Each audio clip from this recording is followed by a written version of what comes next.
Hello, Brookston Holiday here, aka Pro Materials for this video. I am in the process of putting up a new store for my texture shop. This is it. And while I was doing that, I thought I'd make a tutorial showing how I go about lighting scenes in Second Life. So this store is textured now. These textures all have nice normal maps and specular maps, but you really don't get any of that detail until you start adding the lights. So I'm going to see if I can show you how I do my best to add some lighting and maybe bring a little bit more detail and drama to the scenes. So first I'm going to start out by making a simple point light. So I'll create a box, and then the way you turn it into a light in Second Life is you go to this Features tab and check mark this light box right here. And then I'm going to make this a little bit warmer because that straight white light is a little bit too much like, I don't know, camping lantern or something. So I'm going to put this kind of into the orangey yellow space and then just add a little bit of warmth right there. It already feels a little bit softer, just making that one quick change. Okay, so let's do a quick review of what all the different, what all these boxes mean in Second Life. If you notice on the left you have intensity, radius, and fall off. Those are the three parameters you can change for a point light in Second Life. And we'll get over to these other parameters and how projectors work soon enough.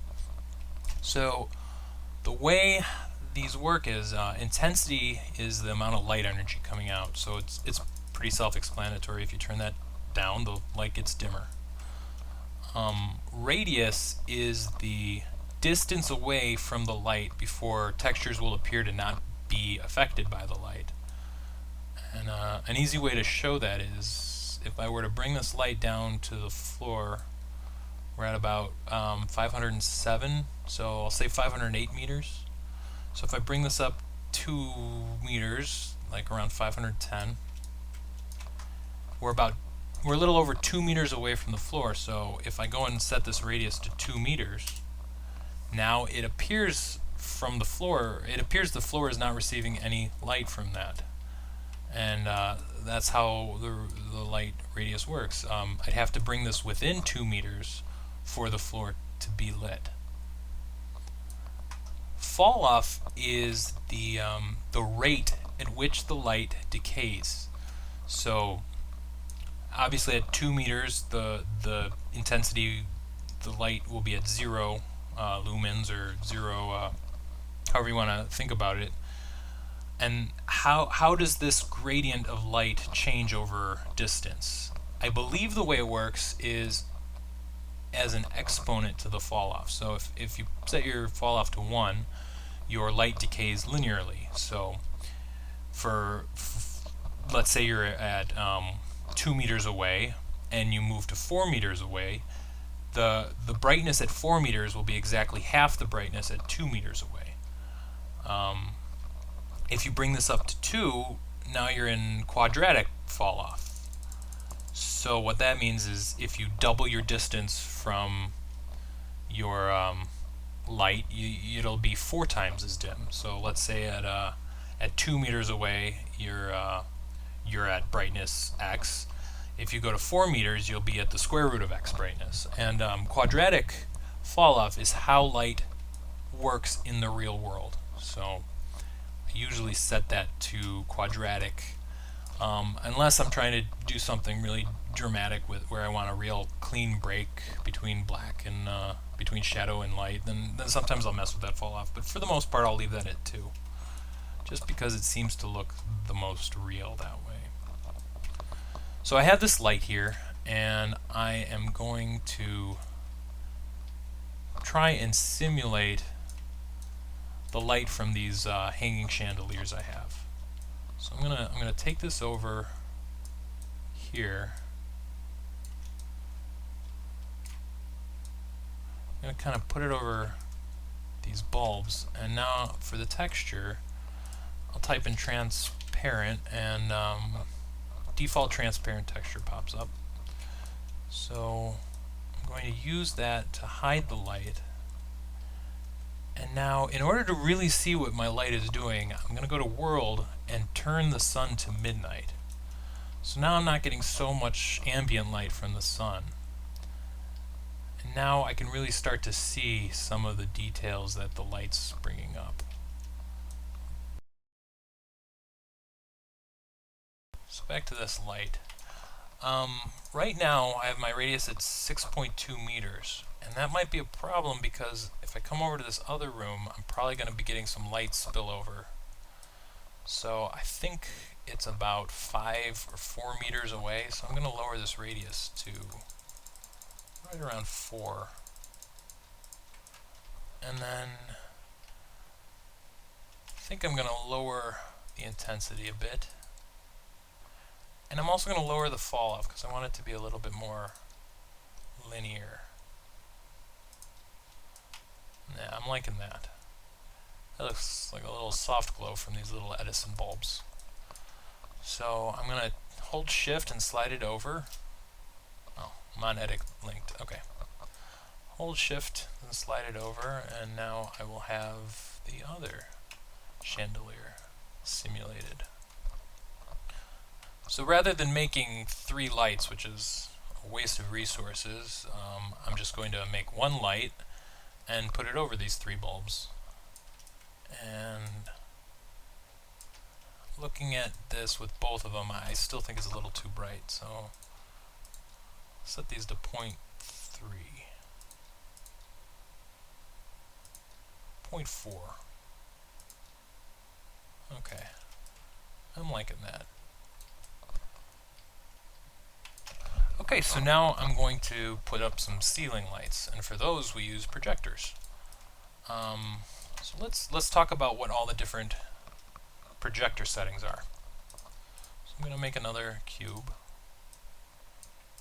I'll turn on the light, and I'll just throw in the blank texture for the projector. So a projector projects out of the negative z axis of any prim. So this side is where it's going to be projecting out of. I'll turn on glow to kind of illustrate that. So the projector is like a spotlight. The light's coming down out of the z-axis and coming out as a cone towards the ground. So the farther away, the wider it is, and the closer, the narrower it is, because it's coming out as a cone. And you can adjust the radius of that cone with the FOV. It stands for field of view. So I can make that cone smaller if I reduce it. If you go all the way down to like 0.1 or 0.07, I have it set, the light's coming out almost exactly straight out of the bottom, right? So if you want something projecting straight out of the bottom, you lower this number, and then if you want a real wide projection, you can raise that all the way up to 3, where it's like the cone is almost at 90 degrees. So that's what field of view does. Focus is kind of interesting. It's the distance at which you want this image to remain sharp. So notice if I get it really close to the ground, the edges of this image, which is you know, that white square we're projecting, the edges are very sharp. Let's say I want them to get really blurry even if we're close to the light. I can take this focus value and go down, and now we are blurry. Okay? So I'll go back to 0 or sharp, and you'll see that as the distance from the light increases, the edges of that image begin to blur. Let's say I want that image to remain sharp even when it's far away from the light. I can turn focus up, and now if you go all the way up to 20, it'll basically remain sharp over the entire radius of that light, of the spotlight. So that's kind of a neat feature to know about. Okay, now the last box is Ambience, and that one I think a lot of people don't really know what that does. I think a lot of people think it just makes it a little bit brighter, but that's not quite right. So let's say I have this spotlight shining onto this other prim below it. I'm going to raise this up to make it a little easier to see. Now when I have this ambience value set to 0 on our spotlight, which I believe I do right now, yeah, The ambience is 0 if we come and look at the bottom of this. Well, I have glow because I copied that prim above. Okay. So if we come and look at the bottom of this prim, the light is hitting the top, it's being shadowed, and it is behaving correctly. You're not seeing any light below this prim. Okay? Now if I go here and start turning up the ambience on this light, it's as though it's no longer shadowing itself, and the light from that spot is just going straight through the prim. Right? So we can actually see the cone that's coming out on this side here. You can see it spreading. You can see the light hitting the top, going through and hitting and going through the bottom of this cube.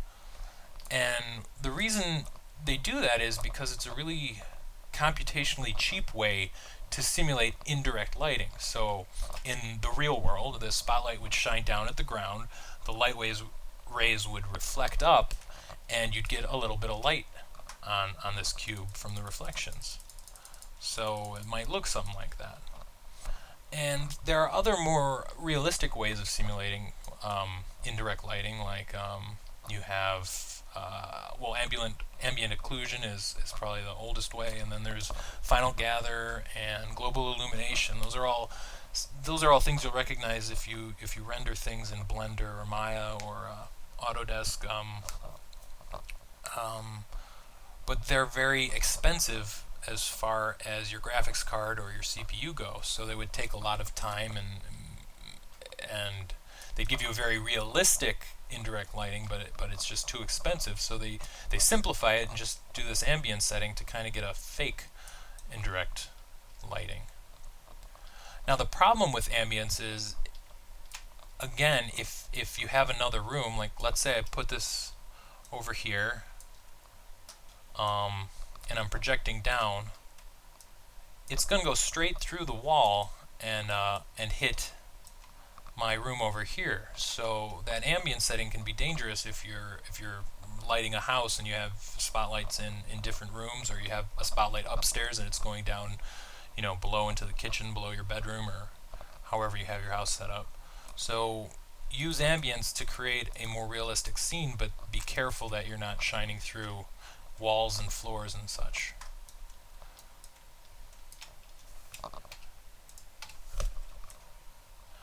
Okay, so for this room I'm going to kind of simulate some recessed lights up here. Anytime you make something round out of mesh, anytime you make a cylinder, it's pretty expensive as far as polygons go. So I've tended, when I'm trying to save prims, I tend to fake it using textures. This store is on a 512 meter plot, so I don't have a lot of prims to work with. So for my lights up here, I'm going to cheat and just use a texture. And I'm going to use two textures. So the texture on the left here, I'm going to use to be my actual lights that you'll see on the ceiling. And this texture on the right here, I'm going to use as a projected texture to project from the ceiling towards the floor to get the sort of illusion of having three individual spotlights on the ceiling. So I just put this here so you could see the texture that I'm going to be using to project. And I made these in Illustrator. You could make them in Photoshop or GIMP or probably MS Paint even if that does transparency. So I'm going to take this, and then to make it kind of look like it's light, I'll add some glow, maybe 0.3. We'll see how that works.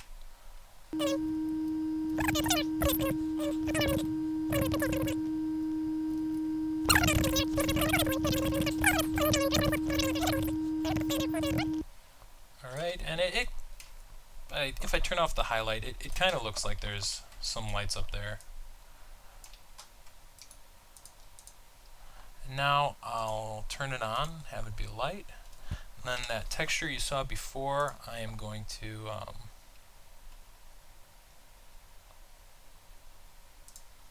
add as the projector texture. So I think I called it 3 floor spots. There it is. So now if you look, that the spots are hitting the ground right there. I think it's a little bit a little bit too blurred, so I'm going to increase that focus. You know what, actually I'm not. I'm noticing now that those gradients went off the side of the texture.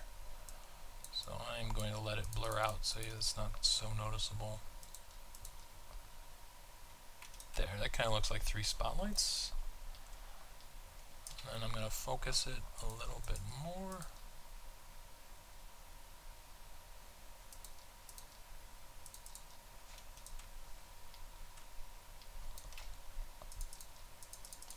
Just going to kind of play with that until I get a setting I like the look of. About there. So I'm lighting that entryway. Get a little bit on the wall, which I think looks pretty good. So I like those settings. Again, it's bright white light, so I'm going to go ahead and soften it up a little bit, make the light a little warmer. About there. Yeah.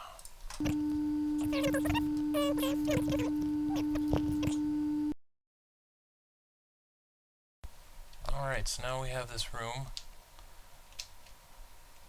lit pretty much the way I want it. And if you notice, we're simulating, let's see, 6 bulbs and then 6 recess lights. It's as though we're simulating 12 lights, but in actuality we only created 4 lights as far as Second Life and your graphics card is concerned. So this room has 4 lights, and then if, let's say, a couple comes to shop and they both have a face lights, we're at 6 lights. So that's not too bad. A lot of graphics cards are going to be fine handling that, and I think it creates a lot of some interesting lighting in this room. Okay, so this room I'm going to light a little bit different. So this is the texture I'm going to be using to sort of simulate the lights on the ceiling. I'll add some glow to that and make sure it's full bright. Now I'll line this up.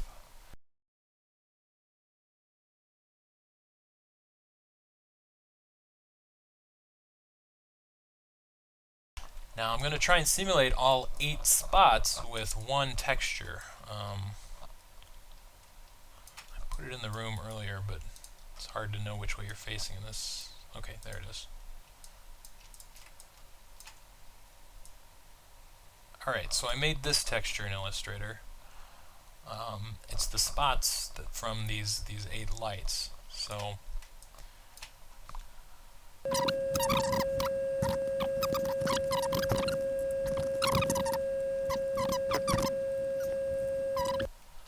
now I have it in the center of the room, and I'm going to start bringing it up towards the ceiling.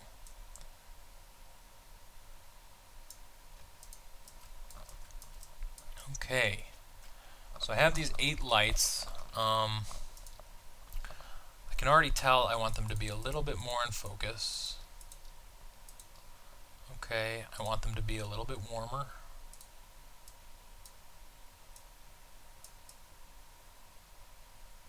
About there. And I want them to hit the doors, so I'm gonna